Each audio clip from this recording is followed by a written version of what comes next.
अस्सलाम वालेकुम वीवर्स। आज हम बनाने जा रहे हैं बीफ स्टू और बहुत मज़ेदार और बहुत ही सिंपल रेसिपी है। कुछ लोग इसमें टमाटर और दही का इस्तेमाल करते हैं, हम टमाटर और दही का इस्तेमाल नहीं करेंगे। तो रेसिपी स्टार्ट करते हैं। जी वीवर्स, यहाँ पे जिन चीज़ों की हमें ज़रूरत पड़ेगी, इसमें सबसे पहले ये हमारे पास है गोश्त। ये मैंने तकरीबन आधा किलो लिया है, बोटी और हड्डी समेत वाला। बोटी भी है, उसमें हड्डियाँ भी शामिल है। आधा किलो अगर गोश्त लें तो मैं तकरीबन आधा किलो प्याज ही लूँगी, ठीक है। इसके अलावा यहाँ पे मेरे पास है पिसी हुई लाल मिर्च। ये ऑप्शनल है, अगर डालना चाहें तो डालें या और स्पाइस बढ़ाना चाहें तो इसकी मिकदार ज़्यादा भी कर सकते हैं। मैंने 1 टीस्पून ली है।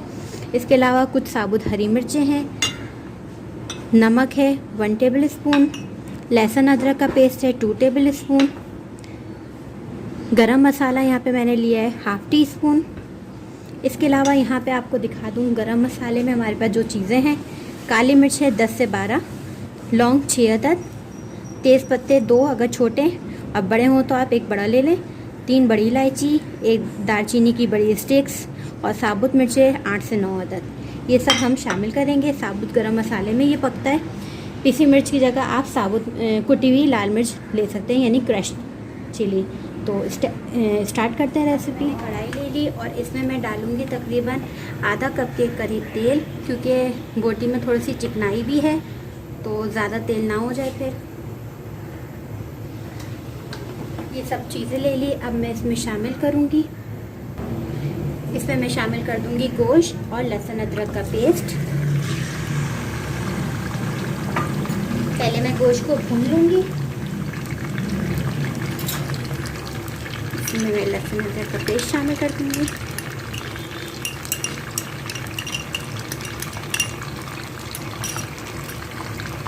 इसको हम सही से भून लेंगे।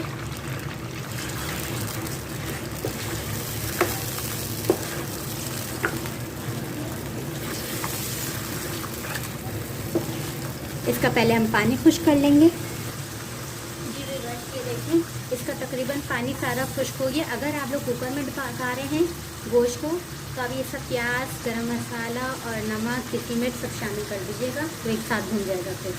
तो यहाँ मैं पहले भूनती हूँ गोश्त को, उसके बाद ये सारे गरम मसाले शामिल कर दूँगी। इसको थोड़ा सा चलाएँगे।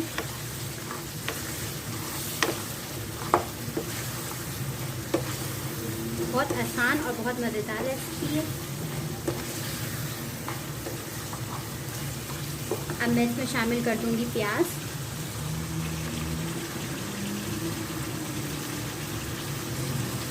इसको चलाएंगी। प्याज से ये होगा कि जितनी आपकी प्याज होगी उतनी ग्रेवी बनेगी, इसलिए मैंने बराबर का हिसाब रखा है। आप चाहें तो थोड़ा सा कम भी कर सकते हैं, कोई मसला नहीं। इसमें हम शामिल करेंगे नमक।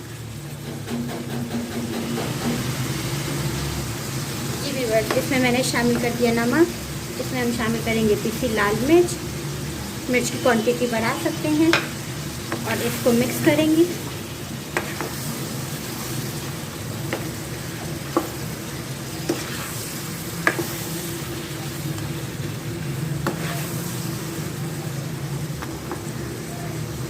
अब मैं इसमें गोश्त गलने तक का पानी इसमें शामिल कर दूंगी कि जिससे हमारा गोश्त अच्छे से गल जाए, और इसको कवर करके मैं इसे पका लूँगी जब तक कि हमारा गोश्त गल जाएगा। मुश्किल से 20-25 मिनट में गल जाएगा।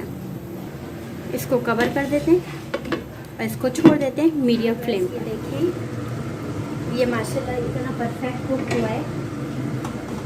इसका कलर आप देख सकते हैं, बहुत अच्छा आया है और खुशबू भी बहुत अच्छी आ रही है। अब लास्ट में मैं इसमें शामिल कर दूंगी हरी मिर्चें और इसके अलावा इसमें थोड़ा सा ½ टीस्पून के करीब गरम मसाला, और इसको मिक्स करके, अगर मिर्चों को ज़्यादा पकाना है तो आप थोड़ा सा पका लें, वरना मैं इस स्टेज पे चूल्हा बंद कर दूँगी। सही, ये हमारा तैयार है। कुछ लोग इसमें टमाटर भी ऐड करते हैं, दही भी। मैं इसमें कुछ नहीं, सिंपल प्याज से बनाया है। मैं इसका चूल्हा बंद कर दूँगी और ये हमारा तैयार है। अब मैं इसे सर्व करके दिखाती हूँ। जी वीवर्स, ये देखें कि स्टू हमारा तैयार है और झटपट सा।